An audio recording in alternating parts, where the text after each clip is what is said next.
रुक करते हैं लखनऊ में हो रहे कार्यक्रम का।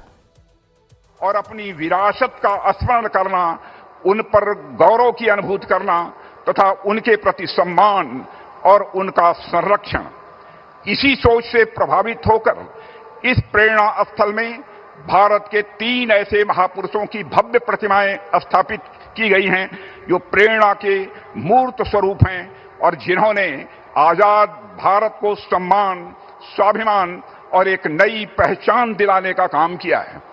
मैं उत्तर प्रदेश के मुख्यमंत्री श्री योगी आदित्यनाथ जी को हार्दिक बधाई देता हूं कि जिन्होंने इस प्रकार का एक शानदार राष्ट्र प्रेरणा स्थल उत्तर प्रदेश की राजधानी लखनऊ में स्थापित करने का काम किया है।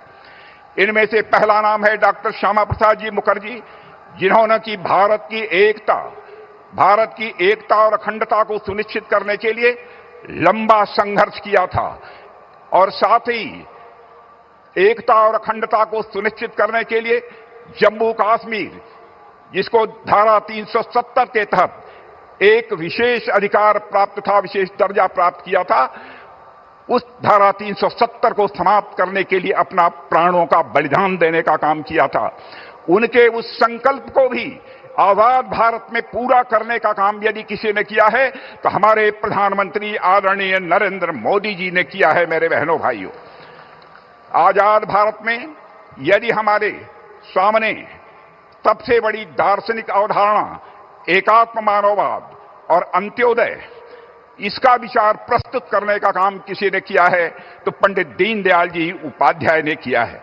जानते हैं, पंडित दीनदयाल उपाध्याय ने जो दर्शन दिया, जो विचारधारा दी, उसी दर्शन और विचारधारा के आधार पर हमारे प्रधानमंत्री जी भारत को एक सशक्त भारत, स्वाभिमानी भारत और स्वावलंबी भारत बनाने के लिए वो सतत प्रयत्नशील हैं। पंडित दीनदयाल जी उपाध्याय का मानना था, व्यक्ति केवल धन प्राप्त करने से सुखी नहीं हो सकता है। व्यक्ति को धन के साथ उसके मन के अंदर की सबसे प्रखर भावना होती है मान, सम्मान, स्वाभिमान, उसकी भी चिंता की जानी चाहिए। और तन, मन, बुद्धि, हर व्यक्ति शिक्षित होना चाहिए, हर व्यक्ति ज्ञानी होना चाहिए और साथ ही साथ आत्मा के सुख के लिए भी परमात्मा का भी वह स्मरण करे, परमात्मा के साथ अपना तादात्म्य स्थापित करे। यह पंडित दीनदयाल उपाध्याय की एक सोच थी। यानी हर तन के सुख के लिए धन धान चाहिए, मन के सुख के लिए मान, सम्मान, स्वाभिमान चाहिए, बुद्धि के सुख के लिए ज्ञान चाहिए और आत्मा के सुख के लिए भगवान चाहिए। यह पंडित दीनदयाल जी उपाध्याय के दर्शन का यह सार है। मेरे बहनों भाइयों, आज हमारे प्रधानमंत्री मोदी जी के नेतृत्व में जब एनडीए सरकार गरीब कल्याण के प्रति अपनी प्रतिबद्धता को पूरे देश के समक्ष अभिव्यक्त कर रही है तो उसके पीछे जो व्यक्ति हमारी प्रेरणा हैं वह हैं पंडित दीनदयाल जी उपाध्याय। आज उनकी भी यहां पर भव्य प्रतिमा लगाई गई है। भारत के पूर्व प्रधानमंत्री अटल बिहारी वाजपेयी का किसी से परिचय कराने की आवश्यकता नहीं है। लखनऊ संसदीय निर्वाचन क्षेत्र के लोग उनसे कितने घुले मिले थे, इसके भी बताने की कोई आवश्यकता नहीं है। उनका विनोदी स्वभाव, इससे भी हम सभी अच्छी तरह परिचित हैं। मैं एक घटना की चर्चा करना चाहूंगा। पाकिस्तान के दौरे पर गए थे, उनके भाषण से प्रभावित होकर एक पाकिस्तान की महिला पत्रकार ने कहा कि मैं आपसे शादी करने के लिए तैयार हूं, लेकिन इसके एवज में यदि आप जम्मू कश्मीर पाकिस्तान के हवाले कर दें। तो अटल जी ने मुस्कुराते हुए यह जवाब दिया था कि मैडम, मैं आपके साथ शादी करने के लिए तैयार हूं, लेकिन आप भी वचन दीजिए, इसके एवज में हमको पाकिस्तान दहेज के रूप में प्राप्त होगा। यह ऐसा एक विनोदी स्वभाव श्रद्धेय अटल बिहारी वाजपेयी जी का था। भारतीय राजनीति, समाज और संस्कृति के विकास में जो अटल जी का योगदान रहा है, मेरे बहनों भाइयों, आप सब जानते हैं, वह अतुलनीय है। आज मोदी जी के नेतृत्व में भारत उसी राह पर विकास की नई बुलंदियों की तरफ तेजी से आगे बढ़ रहा है। आज आपको जानकर यह खुशी होगी, भारत में महंगाई की दर आजाद भारत के इतिहास में पहली बार 1% से नीचे गई है। मेरे बहनों भाइयों, इसके लिए प्रधानमंत्री जी का तालियां बजाकर अभिनंदन किया जाना चाहिए, स्वागत किया जाना चाहिए। 8% से अधिक की विकास दर भारतवासियों को देखने को मिल रही है, तो प्रधानमंत्री नरेंद्र मोदी जी के शासनकाल में देखने को मिल रही है। अंतर्राष्ट्रीय जगत में हमारे प्रधानमंत्री ने भारत की प्रतिष्ठा को बढ़ाया है, भारत के मस्तक को उन्होंने ऊंचा किया है। पहले भारत के बारे में जो धारणा थी, बहनों भाइयों, आज वह धारणा अंतर्राष्ट्रीय जगत में वह बदल गई है।